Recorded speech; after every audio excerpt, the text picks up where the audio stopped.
Alors aujourd'hui, j'ai une question pour toi. Est-ce que ça t'arrive de procrastiner? C'est de ça qu'on va parler aujourd'hui. Et là, je te demande de répondre à cette question-là sans jugement. Il n'y a pas de jugement là-dedans. C'est vraiment prends le temps de te recentrer puis te demander est-ce que je procrastine? OK? Puis souvent, on va se rendre compte que oui, on procrastine, puis on procrastine sur différentes choses. Des fois, on va procrastiner parce qu'on a quelque chose à dire à quelqu'un, puis on ne sait pas comment lui dire, donc on va se trouver 1 million d'excuses pour pas lui dire.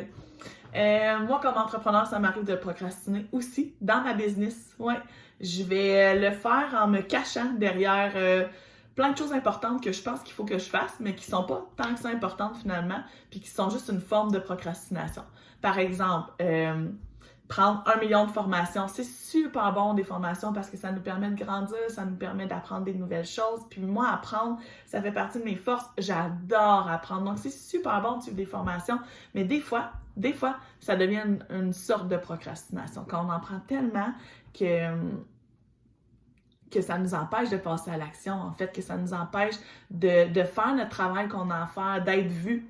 Parce que c'est ça, souvent, on a peur d'être vu, on a peur de briller, on a peur du regard des autres, en fait, en étant vu. Puis on va procrastiner de différentes façons pour ne pas vivre ce sentiment-là qui est la peur du regard des autres, la peur du jugement, la peur d'être vu. Alors, ça en est une forme de procrastination aussi. Parfois, on peut procrastiner dans notre couple parce qu'on sait qu'il y aurait des trucs à travailler, qu'il y a des trucs qu'il faudra aller plus en profondeur, qu'il faudra aller visiter des émotions, visiter pourquoi certains patterns reviennent. Mais à la place, on procrastine. Donc, on se tient occupé, on met des choses dans notre horaire, on ne prend pas le temps de prendre le temps, en fait. Pourquoi j'en parle? Parce que ça fait vraiment partie du quotidien de plusieurs personnes. Puis c'est difficile des fois à attraper qu'on procrastine. Des fois, on pense qu'on est... Notre cerveau est vraiment bon pour nous mentir ou nous cacher des choses. Donc, on pense qu'on est dans l'action, on pense que dans le fond, on est juste tellement occupé. Mais quand on s'arrête, puis qu'on prend le temps de se centrer, on se rend compte, OK, je me tiens occupé parce que j'évite ci. Je me tiens occupé parce que je veux pas aller visiter telle part à l'intérieur de moi. Donc, tout ça, c'est vraiment de se rendre compte qu'on procrastine, c'est la première étape. Après ça, c'est plus facile de l'attraper. Un peu comme quand on se rend compte qu'on a un défaut, puis qu'il faut le corriger, mais la première étape, c'est de se rendre compte qu'on a ce défaut-là ou cette manie-là pour être capable de la corriger par la suite. Donc voilà. Alors c'est vraiment basé sur juste d'être à l'affût. C'est ça, dans le fond, là, je veux pas faire un long vidéo, je veux pas en parler, on en reparlera s'il faut, mais juste d'être à l'affût. Est-ce que moi, je procrastine? Est-ce que moi, je suis en train d'éviter ou de fuir certaines situations, certaines émotions, certaines personnes même? Puis une fois qu'on a mis le doigt, OK, oui, je procrastine dans telle situation, il y a ça que je règle pas. Et moi, ça m'arrive souvent, puis je le sais quand je procrastine. Donc, il y a ça que je procrastine, que je veux pas faire, que je veux pas régler, que je veux pas aller visiter. Donc là, une fois qu'on le sait, on a déjà fait un pas.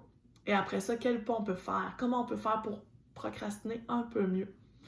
Parce que c'est vraiment dans l'action, mais dans les actions inspirées, dans les actions conscientes, dans les actions qui sont vraiment alignées avec nous qu'on avance puis qu'on grandit en fait. Mais le premier pas pour ça, c'est de détecter ces actions-là. Quelles actions sont inspirées, quelles actions sont faites pour nous aider à avancer, à grandir et quelles actions sont faites pour nous éviter en fait, pour fuir, pour procrastiner quelque chose, pour repousser quelque chose et tout. Et puis ça, là, moi, je l'ai souvent fait aussi en m'inventant 1 million de projets, en ayant comme tellement de choses à faire devant moi que j'ai l'impression de me tenir super occupée, mais je finis rien. Donc ça aussi, ça en est une forme de procrastination. Donc demandez-vous, moi, est-ce que je procrastine?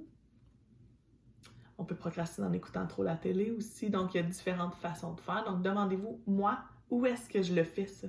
Puis une fois que vous allez l'avoir identifié, déjà là, vous allez voir, c'est déjà un pas en avant pour réellement avancer. Alors, c'était mon petit mot aujourd'hui. Je vous souhaite une excellente journée. Bye bye!